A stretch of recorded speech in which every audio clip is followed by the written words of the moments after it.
okay, let's just check. Then I saw the nurses, two nurses hold my legs, and before I could say Jack, I just screamed my heart out because I'm like, what is going on here?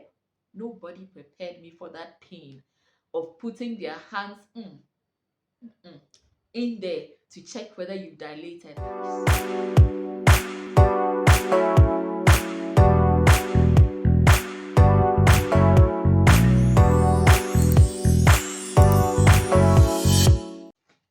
Hi, my name is Wilma. You're welcome to my YouTube channel. I'm a real estate professional, event planner, and a show host. I upload weekly videos relating to faith, motherhood, lifestyle, waiting, marriage. So if any of these contents relates to you, please subscribe and hit the notification button. Today we have a juicy topic we are going to discuss.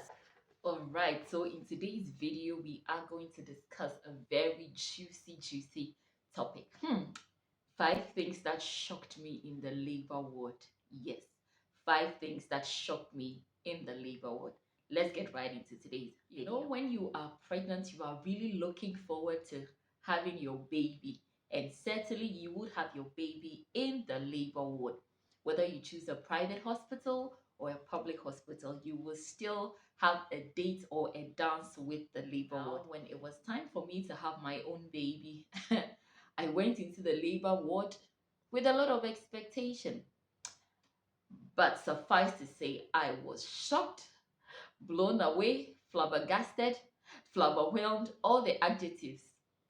Well, before it was due, by the grace of God, I was privileged to, have a time at the labor ward as a form of excursion with my pregnancy school at the hospital I was attending for, prenatal classes.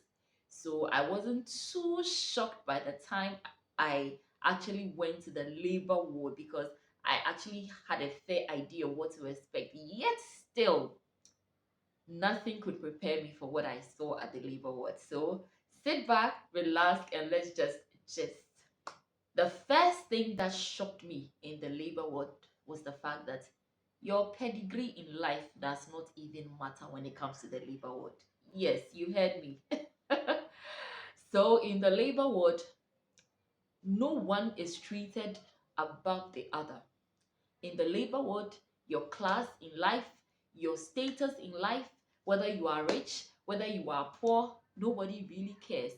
In the labor ward, everybody is sort of equal.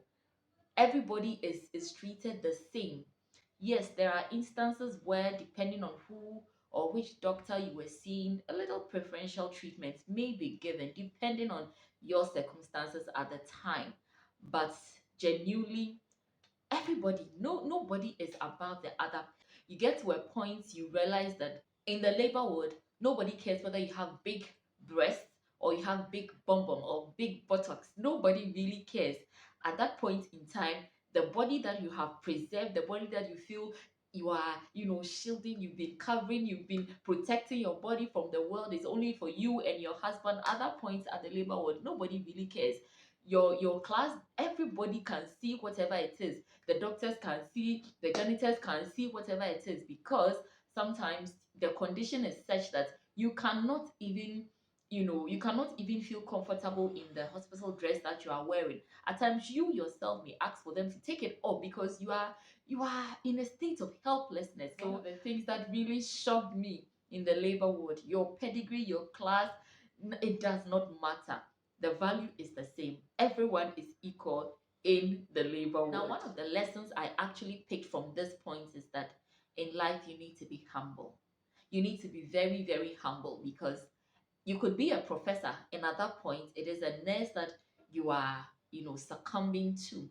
So please, you need to be humble. I cannot even stress it enough. You need to be very humble, because you never know who you could be at his or her mercy. So please, if you're watching this video, I admonish you to be humble and be down to earth. The second thing that shocked me in the labor ward is the fact that never underestimate the strength of a woman. Yes, women are strong. What? I mean, let me use myself as an example. So I was, I think, 38 weeks, almost 39 weeks. and I was due for an elective cesarean section. But a week before then, I had already started having contractions. So I guess the doctors did not want to take a chance and, wait for me to go through vaginal delivery because of my um, situation. I had obviously waited for 5 years to have a baby, and they were not willing to take any chances with vaginal delivery. So I was scheduled for CS. Now, even with that, I started contracting. By the time I got to the labor ward around 9 a.m., my contractions were in degrees, in degrees, in degrees. And the kind of pain I was experiencing, I've never experienced that height of pain. I have a very high threshold of pain, yet nothing could prepare me for that kind of pain. And you see other women as well going through other levels of pain that you can only imagine, but you cannot even begin to understand. At that point, you cannot even understand the kind of pain women are going through. So women are strong. Women are really, really, really, and I mean, women are graced with a certain level of strength when it comes to motherhood. So please don't underestimate the strength of a woman. Else, when you get to the labor ward, you'll be shocked. Yes, you'll be shocked that a woman out of pain will push, scream, do everything, and the next minute will be holding her baby in her arms as if she didn't go through that phase of pain just a few moments ago. So yes, kudos to all women out there. This is a special ode to women as we approach Mother's Day. The third thing that shocked me in the labor ward is the fact that there are angels in the labor ward. Yes. So when I was contracting, when I was, in pain and all that, I would see this man come walk by me, pass by me, and he would say things like, "Oh, you'll be fine." In our native language in Fanti, he would be like, "Oh, wafa wafa oba." It means that you will deliver, nothing will happen to you, sharing, no harm will come near. And I'm like, who is this man? Initially, I thought he was probably a doctor.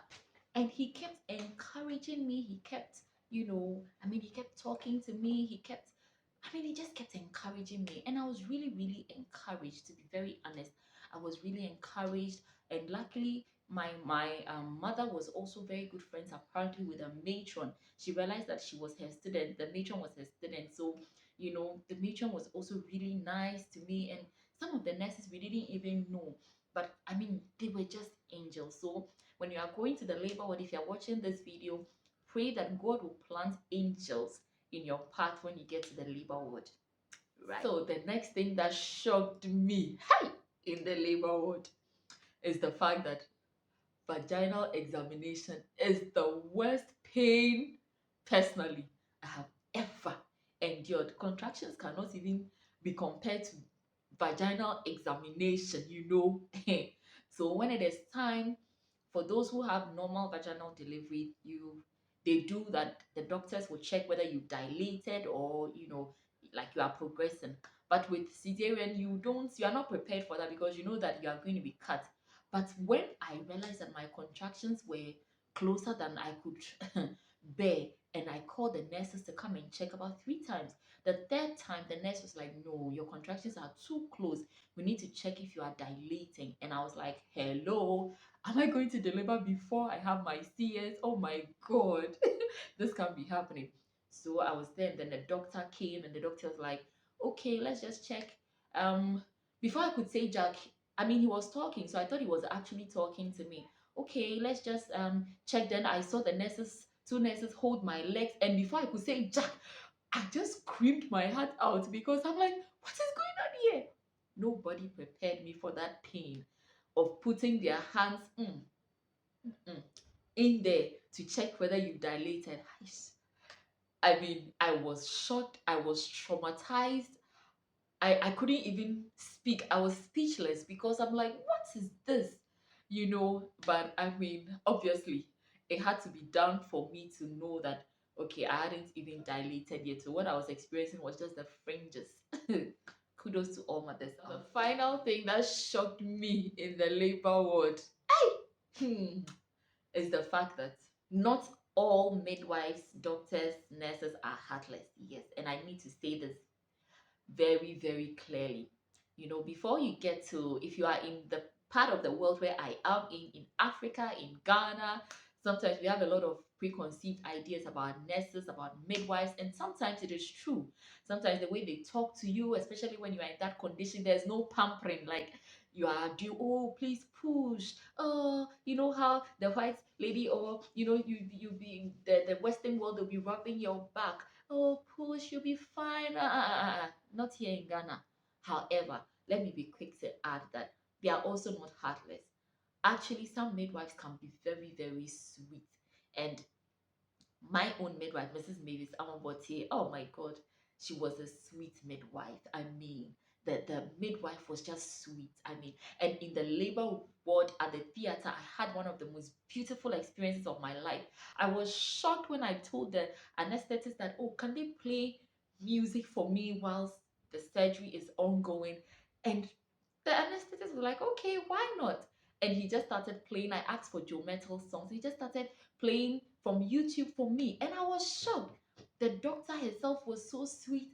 The two midwives who were also supporting and assisting were just so sweet. Like, oh, we've never seen anyone like you, so smiley. And they were actually conversing with me. And I was shocked because I've always known that having prenatal classes where you meet nice midwives is different from being actually in the labor ward where the midwives will treat you some way. Yes, so I mean, I was blown away, and it really changed my perception about midwives, about doctors, about the labor room. Let me just put it that way. About the labor room, I was really, really blown away, and honestly, being in the labor ward is one of the most beautiful experiences of my life.